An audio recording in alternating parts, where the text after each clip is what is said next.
Isang pinagpalang araw po sa inyong lahat bayang karerista, kwentuhan balitang karera with Bossing Arriba King. Muli, for today's video ay magbibigay na po tayo ng ating tips and giya para sa araw ng Biyernes, MMTCI Friday Racing, August 21, 2026. At meron nga pong 8 karera ngayon ang magaganap sa MMTCI at magaganda po ang lineup. Tara, pagkwentuhan na po natin to. Let's go! At bago nga po pala tayo magsimula, please subscribe, like, and share at click nyo na din po ang notification bell para updated po tayo palagi sa ating mga bagong video. At dito nga po pala sa race number 1 bayang karerista, 3-year-old din above maiden race, first ng Peak 5, 1,200 meters ang paglalabanan. Maglalaban-laban na naman po ito sila Bluebell, Simplify, Sense of Joy, Dark Light, Spice of Blue at si Hemingway. Nahalos pare-parehas lang po nagtala ng 1-12 sa kanilang mga nakaraang laban. Pero ang nakatip dito si Dark Light bayang karerista at tuhog sa tip yung numero 4 na si Dark Light. Pasadahan po natin ng mga latest run nito bayang karerista para may idea tayo kahit papano. Tara, let's go! Alma below by Hapalang on the outside, Simplify. Hemingway trying to get close at on the outside third. But Soma below sitting prawn simply by on the outside. Hemingway in third position. Then comes Kirsten, Chloe, and Covergirl. And it's still a zone below this time by about 3 lengths. On the outside, Hemingway in the middle fortune is Simplify. But it's still a Soma below. Hemingway Simplify in the middle fortune. And it's still a Zoma below. And finally, Zoma below. Second is Hemingway. Then comes 8, Simplify close. At yun nga po ang huling takbuhan ni Simplify at Hemingway kung saan dikit nga lang po sila. Tersero, pangalawa at nang nanalo nga po dito si Song of Love, nagtala ng 1-12. Punto sa ispareho to si Hemingway at si Simplify. August 7, MMTCI 1,200 din po Hemingway at Simplify. At ito naman po ang huling takbo ni Sense of Joy. Last August 7 din sa 1,200 sa MMTCI din. 112.8 naman ang naitala nito. Pangalawa kay Tabicat. Medyo malayo nanalo to si Tabicat. At si Spice of Blue. Pang-apat dito. 1-13 sarado. Pero segunda llamado dito si Spice of Blue. At ito naman si Dark Light. Naging scratch dito. Bayang karerista kaya hindi siya nakatakbo. Dark Light scratch. Bago po yung laban na yun ni Dark Light, tumakbo po yan July 24 dito di sa MMTCI 1,200 kung saan pumorkas naman siya kay Litigate. Medyo malayo nga lang nanalo si Litigate, 6 length at 112.8 din ang naitala ni Dark Light dito bayang karerista. Last July 24 to Dark Light. So dito po sa race number 1 bayang karerista, siguradong malalyamado yung 4 Dark Light, magiging segunda lyamado yung 3 na si Sense of Joy. Pero dito bayang karerista, dihado po ang aking pili. First choice ko po dito yung sa kay ni Mark Alvarez numero 5 is Spice of Blue. Tingin ko ito si Spice of Blue hindi pa talaga pinakikita yung buti nito bayang karerista. At kapag ito bayang karerista ay binigyan ng importansya sa araw ng Biyernes, tingin ko malaki tsamba. Numero 5 is Spice of Blue. At ang kukuhanin ko second choice dito yung numero 2 na si Simplify, dihado din. Sakay po ni Alison Pabilik. Ito si Simplify, tingin ko nakapagpagpag at palagay ko mas mag-uumento kumpara sa nakaraan pa niyang takbo. Dikit lang naman sila nagkatalo ni Hemingway. So dito total malalyamado naman yung 4 at 3, kayo na po bahalang magsama dyan. Pero ako dihado pili ko dito sa race number 1. Numero 5 is Spice of Blue with Mark Alvarez at yung numero 2 na si Simplify. Good luck po dito, kayo na po bahalang magbawas at magdagdag. At dito na po tayo sa race number 2. Dito na nga mag-i-start ang winner take all. At isang anybody's race po ito. Sexy Bang, Tasha, Carmela's Love Tugatog, Sing a New Song, Beautiful Yan Arceb at si Song of Love. 4 dito galing sa panalo. Ito si Tugatog galing sa panalo, nakadihado yan nung nakaraan. Sing a New Song, dihado din nanalo nung nakaraan. Arceb nanalo din nung nakaraan, dihado. At ito si Song of Love na napanood nyo nga po kanina, bagong graduate sa maiden pero magagaling din ang kanilang mga kalaban. Silipin po natin yung mga latest run nito bayang karerista para may idea tayo. Isang anybody's race po ito. Isang huling mainam na takbo ni Sexy Bam noong pumangalawa siya kay Bituin noon July 24 sa MMTCI 1,200 din. Nagtala ng 1-13 sarado ito. Pangalawa, Sexy Bam. Isa sa mga huling takbo ni Tasha noong July 26 dito sa MMTCI sa 1,400 kung saan ay naging pangalawa lang siya sa Bugaw. Nagtala ng 128.4 si Tasha. Dito ang nanalo si Worshipful Master last July 26 to bayang karerista. Tasha pangalawa sa Bugaw. At ito naman si Carmela's Love, tumakbo noong August 9 lang dito sa MMTCI 1400 kung saan ay naging pampito lang siya. Nagtala ng 128.2 ito. At nakakalaban niya dito sila High Octane, Trumpeter, Crowley, Saga, Desotera, Pennsylvania. At si Straight Shooter, pampito dito si Carmela's Love. Magagaling ang huling nakakalaban ni Carmela's Love. Noong August 7, nakadihado si Tugatog. 1-11 ang naitala, 111.4. Dito di sa MMTCI 1200, long shot na nalo to si Tugatog. Marami nalaglag dito.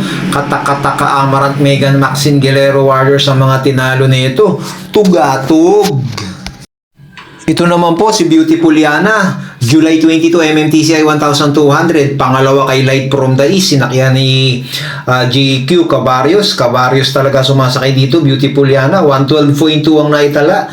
Segunda, Basket of Gold, Parisian Life, Sabawani ang mga tinalo. Magagaling din ang nakalaban nito, Beautiful Yana. Si Artseb, kagagaling lang din sa panalo noong August 5 dito di sa MMTCI 1200, 112.6 ang naitala. Artseb, tinalo sila Just sa Touch at sila Mayten at Prosty Raven. Freedom Lover pala to, Freedom Lover. Artseb. Si Singa Newsong naman, kakapanalo lang din noong August 7. Nagtala ng 1-11 sarado banderan tapos 1,200 dito di sa MMTCI. Magagaling din ang tinalo nito, Blue Empress at si Sabawani, sila Gain. Dihado na nalo to, Singa Newsong. So dito po bayang karerista sa race number 2, anybody's race po ito. Magdagdag po kayo dito ha. Dito first choice ko yung numero 5 na si Singa Newsong na napakaganda na ikinilos nung nakaraan. First choice numero 5 Singa Newsong, Jaber Hernandez ulit.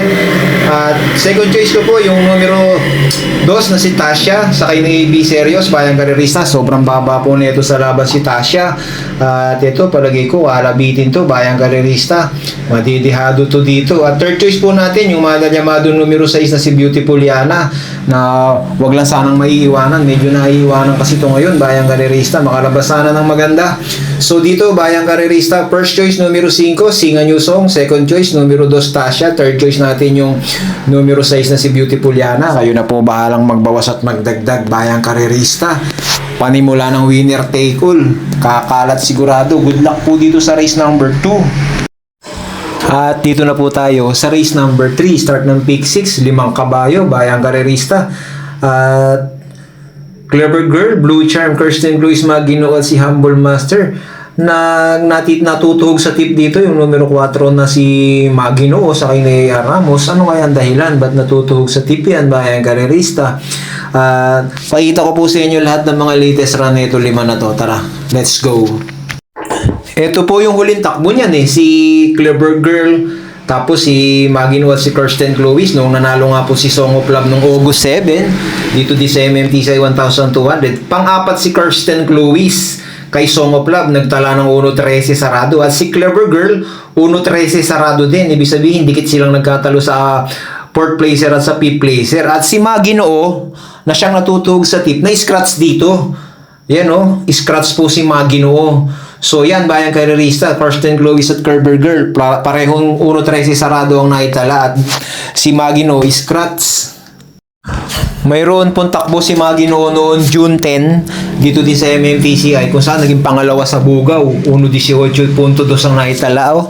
At Angel Semfire nga po ang nanalo dito, tsaka sila Berber, Magino. At ito naman po si Humble Master, tumakbo noong August 5 lang din sa 1200 MMTCI din, kung saan naging segunda llamado pero pumang-anim lang siya dito kala Sterling Pounds, I Dominate, Rocksteady Pin, Popolcan Island at Sampil. 116.6 ang naitala nito si Humble Master, last run niya, August 5, Humble Master. At ito naman po si Blue Charm, naging kwarto llamado Kilagat Talet noong July 22 dito di sa MMTCI pero nabugaw, bayang karerista, Blue Charm. So dito po sa race number 3, bayang karerista, wala pang masyadong ipinapakita si Magino. At ako'y nagtataka at tuhog nga sa tip yan. Baka magaling yan si Magino kaya natutuhog sa tip.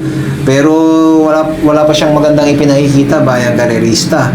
Pero ako, first choice ko dito, nakita nyo yung takbo kanina ni Kirsten Lewis at Clever Girl, pareho silang may 1-13. First choice ko yung numero 3 na si Kirsten Lewis sa kay ni CMP Lapil.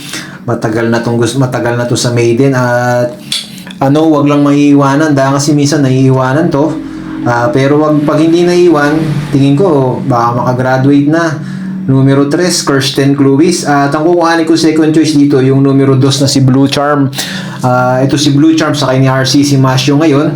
Bigyan ng importansya bayan kay Rista. Matagal na din sa maiden to, si Blue Charm. At ito kasing laban na to, bayan kay Rista, ay siguradong anybody's race to. Dahil wala pang masyadong wala pang mga non-placer to. Kaya sigurado iba-iba nagiging takbuhan pa. So dito, 3 at 2 tayo ha. Kayo na bahalang magdagdag doon sa mga Yamado. Good luck po dito sa race number 3. At dito na po tayo sa race number 3. Race number 3, Bayang Garerista. Start ng second peak 5. Mystic Jude, Boy Wonder, Certain na Buenas pa, Queen of War, Rule the World, Arcturus at si Mount Pia Payungan. Ito po si Mount Pia Payungan, galing sa kanyang barrier trial. Nagtala ng 1.15. Couple entry pa niya ngayon si Arcturus. Ito si Arcturus, pumorkas kay Give Me a Break nung nakaraan to. Yung dihadong Give Me a Break dito di sa MMTCI. At ito naman po si Mystic Jude. Medyo magagaling yung nakakalaban nung nakaraan. Pumang-5 to, isang banderang kabayo. Rule the World, pangatlo yata ito nung nakaraan o pang-4. Kay Majestic Star at kay Point of Pride, Bayang Garerista. So matutulin dito yan. Boy Wonder, matulin din yan. At Mystic Jude, matulin din. Arcturus at si Rule the World. Dito po sa laban na to, Bayang Garerista, dito po ako lalagay sa numero 1 na si Mystic Jude, first choice. At kung kuhanin ko second choice yung numero 6 na si Mount Pia Payungan, ito, magaling to pagkagaling sa bakasyon. Couple entry pa niya si Arcturus, isang di banderang kabayo din. So dito, Bayang Garerista, magdadalawa lang ako. Kayo na po bahalang magbawas at magdagdag. At malagay ko, makakalaban nila dito si Rule the World at si Boy Wonder. So first choice natin, numero 1, Mystic Jude. Pagkakataon na para makasungkit ng panalo. At second choice nga po natin, 6, Arcturus at Mount Pia Payungan. Good luck po dito sa race number 4. At dito na po tayo sa race number 5, Bayang Garerista. Start ng paborito ng lahat, Peak 4. At nandito, couple entry, The Best of My Love at Calendar Girl. Tapos yung numero 5, Save My Savings at si Veterano. Ito po si The Best of My Love at si Veterano. Kutak-kutakot na bakbakan ang naganap sa kanilang dalawa nung nakaraan. Bayang Garerista, talagang hindi nag-iwanan to. The Best of My Love at Veterano. There, the best of my love draws for the early lead. And as they sort now the best of my love, followed by Veterano for the outside, second and to lengths for the back, no Petit Busy. And as they on the back, but it's still the best of my love, Veterano for the outside, 70 lengths for the back, Petit Busy, and followed by Grand Japat.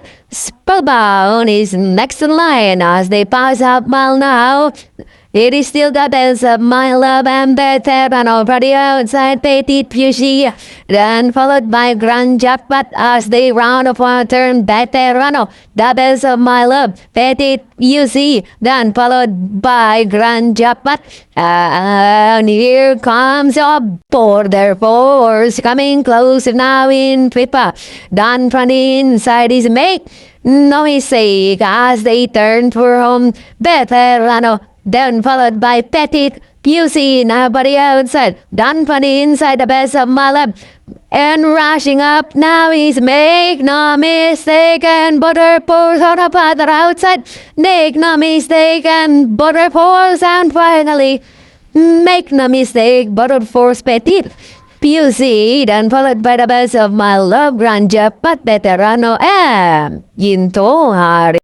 So yun nga, yung huling laban ni The Best of My Love at Veterano. At nakikita nyo, Bayang Garerista, tagal nagputputan hanggang sa likuan. Natalo nga sila ni Make No Mistake, Border Force at Petit Busy. Pang-4 si Veterano at pang-5 si The Best of My Love. Dikit nagkatalo, 128.6 parehas ang naitala sa 1,400. Ito, August 9 lang to, sa MMTCI din po ito, Veterano at The Best of My Love. Si Calendar Girl, couple entry ni The Best of My Love, naging pangatlo kay Sting noong August 5. Nagtala ng 112.6 at pangalawa naman dito si Anli Byrne na makakalaban din nila ngayon sa race number 5 yan. Anli Byrne at Calendar Girl. At ito naman po si Save My Savings na couple entry naman ni Veterano. Pumangalawa nga po kay Mount Pia Payungan yan sa kanilang barrier trial noong August 5 dito din sa MMTCI. 115.8 ang barrier ni Save My Savings. So dito po sa race number 5 dyan tayo lalagay. Numero 2, The Best of My Love couple with Calendar Girl. At second choice yung numero 5, Veterano couple with Save My Savings. Kapag ka natalo yung 2-5 na yan dito sa race number 5, bayang karerista, tiyak, deado na yan, bayang karerista. So dito kayo na po bahala magdagdag bawas. 2 at 5 tayo dito sa race number 5. Maiksi ang karera ngayon, 1,200 meters. Good luck po dito sa race number 5. At dito na po tayo sa race number 6, isang magandang karera. Miss Peacemaker, Rumored, Bride 3, Perfect Shot, Sting at si Lucky Mama. Halos lahat to mga galing sa panalo, bayang karerisa. Si Sting, nakita nyo kanina yung panalo niya. Anli Byrne nga ang tinalo, medyo tumaas sa grupo ngayon. Silipin po natin yung mga huling takbo nito. Si Perfect Shot, kagagaling lang sa panalo noong August 5 sa MMTCI 1,200, 1.11. Tinalo nito yung magaling na si Litigate, inabot niya. Perfect Shot.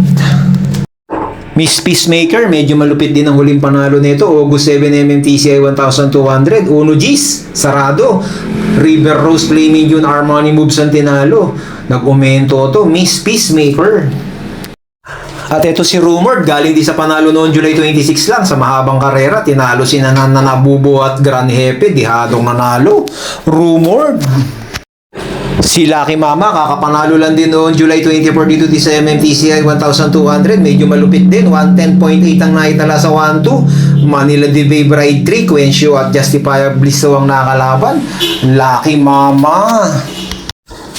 So, dito po sa race number 6, bayang karerista, ito si Lucky Mama, si Ryan Base ang nagpanalo nung nakaraan. At kung mapapansin nyo po yung numero 1, Miss Peacemaker at numero 6 na Lucky Mama, parehas Vicente AA Jr. at trainer. At ito, Texon B, tapos yung namang numero 1, Texon San. And reality, mga ano ba to? May connection ba to bayang karerista? So hindi ko po alam. At kayo po siguro alam nyo bayang karerista. Dito po sa laban na to, yung Rumored, isang dirimating kabayo. At dito ko lalagay sa mga dibandera, yung parehas nagtala ng 1 Gs nung nakaraan at magkakwadra. Numero 1, Miss Peacemaker at yung numero 6 na si Lucky Mama. Palagay ko kayang-kayang manalo ulit, 1,200 meters. Kayo na po ang bahala magdagdag dyan bayang karerista ha. 1, Miss Peacemaker at yung numero 6, Lucky Mama, second choice. Good luck po dito sa race number 6. At dito na po tayo sa race number 7, 1,200 meters muli yung paglalabanan. At 17 to 41 split, bayang karerista. 7 of Diamonds, Cut by Tenacity Bara yung Axis Deviation, Golden Pipita couple with Primero Soldado. Ito si Primero Soldado, ilang beses na itong pumuporkas-porkas, bayang karerista. At dito po sa laban na to, yung numero 3 na si Tenacity at yung numero 5 na si Axis Deviation. Distansya nila to 1,200 meters at sa tingin ko bayang karerista lamang to, medyo lamang ng kaunti Tenacity at si Axis Deviation. At basta't binigyan lang to ng importansya dalawa na to, tingin ko itong dalawa na to ang medyo lamang sa grupo bayang karerista. At kahapon naglabas naman sila Malyaka, yung Wallop, galing ng panalo. Buti na lang nanalo yung Wallop, kung hindi nakadihado yung dalawa. So dito bayang karerista, first choice ko numero 3 Tenacity, second choice yung numero 5 na si Axis Deviation, bayang karerista. At kung magsasama ako ng dihado dito, ang isasama ko itong numero 2 na si Catbite. Ito na-scratch to nung nakaraan pero mabuting kabayo din to, mahilig sa dihado. So dito kayo na po ulit ang bahala magdagdag. First choice numero 3 Tenacity, second choice numero 5 Axis Deviation, at sa mga may pandagdag pwede po nating isamang long shot yung numero 2 na si Catbite. Good luck po dito sa race number 7. At dito na po tayo sa last and final race. Mahirap na karera pa, 1741 split to para tingan. At maraming matulin dito, 1,200 meters. Iceman, Dream Chaser, Sinag, Leader of the Band, Imperial Queen, Winning Shot at si Quincy. At ito si Winning Shot, bayang karerista. Nakakalaban nila yung Space Jam nung nakaraan to, nung manalong dihado si Space Jam. August 9 lang yon sa MMDCI din. At ito si Winning Shot. Grabe kung makapigil to si AR Ramos. Talagang puro pigil ang ginawa. At kahit puro pigil ang ginawa kay Winning Shot, pumampito pa din Bayang Karerista. At ba't kaya ganun Bayang Karerista? Talagang sa tingin ko meron to si Winning Shot Bayang Karerista. At ito sila Texon, sila Vicente AA Jr. Marami silang patakbuhin ngayon. Si trainer Vicente AA Jr. sa race number 1, si Sense of Joy. Tapos sa race number 3, si Maginoo. Sa race number 5, yun nga, si The Best of Mailabad, si Calendar Girl. Tapos sa race number 6, yung Lucky Mama at yung Miss Peacemaker, kanya din. Tapos ito si Winning Shot nga, marami silang patakbuhin sila Vicente. Mga Texon at mga Calixto ang hawak nito. Bayang Karerista si Vicente. So dito sa race number 8, Bayang Karerista, si Imperial Queen, tingin ko hindi nilaban nung nakaraan, at saka si Ivan. Ito si Ivan, liyamado nung nakaraan. Hindi nagpakita ng buti. Sa 1,200 panatalo, samantalang nung nakaraan sa 1,400. Mas magagaling yung mga nakakalaban niya, hindi siya tinalo. Banderang tapos ang ginawa. Tapos nung maging outstanding sa 1,200, naging pang-apat lang, Bayang Karerista. At ganon din si Leader of the Band, hindi rin masyado nagpakita ng buti to, pero bago yun, napakaganda ng mga ikinikilos. Si Quincy naman, bandera din dito. At JB Ponce ang nakasahi ngayon. Dito po sa race number 8, Bayang Karerista, first choice ko yung Ivan. Dahil si Ivan, magandang lumabas to. 1,200 meters, numero 1. Kaya-kayang manalo, Bayang Karerista. Basta binigyan lang ng importansya to si Ivan. At second choice ko po, yung numero 6 na si Imperial Queen. Ito po si Imperial Queen. Sobrang baba na din po nito. Pag po ito, Bayang Karerista, binigyan ng order, kaya-kaya ding manalo sa 1,200. Yan ang mga makakalaban ni Ivan. At isasama ko nga po third choice ko dito yung numero 7 na si Winning Shot. Nasa tingin ko, madidihado dito, Bayang Karerista, dahil pumampito lang nung nakaraan. Pero tingin ko, meron to, si Winning Shot, Bayang Karerista. At isama po nating fourth choice dito yung numero 5 na si Leader of the Band. At tingin ko, Bayang Karerista, yung Quincy, sigurado babandera yan at kailangan habulin nila kagad. Para tingin to, Bayang Karerista ha, magdagdag kayo ng inyong mga korsonada. So tayo, mag-aapat dito sa paratingan. 1, 6, 7 at saka 5 tayo dito, 4. At good luck po sa araw ng Biyernes. At mag-shoutout muna po tayo, Bayang Karerista. Shoutout po kay Idol Joseph J. Petilla. Pa-shoutout ulit, Boss Arriba from OAS Albay sa Petilla family. Maraming salamat sa iyo. Shoutout sa iyo, Idol Joseph J. Petilla. At syempre kay Idol Jun Buscas. Shoutout mga idol, Papoy's OTV, Boss Teban, owner. Teller Madel, Better, Junior 149 Toda, Agawad Boy Cabo, Monmon, Ariel, Jojo, Paring Densyo, Paring Gado, Paring Eric, Paring Sunny, Boss Emer, Kuya Ted, Kuya Beng, Romel, Benny, Boss Rick Reyes, Paring June Orsia, Vice Capitan Bogart 2026, Kuya June Petros. Shoutout po sa inyong lahat mga idol at sa lahat po ng mga solid OTV, Papoy's OTV. Maraming salamat po sa inyong lahat at sana po nagsisitama po kayo. At kay Idol June Buscas, shoutout sa iyo, maraming salamat. At alam nyo na, Bayang Karerista, sa huli kayo pa rin ang masusunod. At alam nyo naman, wala pong magaling sa karera talaga. Good vibes lang po tayo palagi. Maraming salamat po.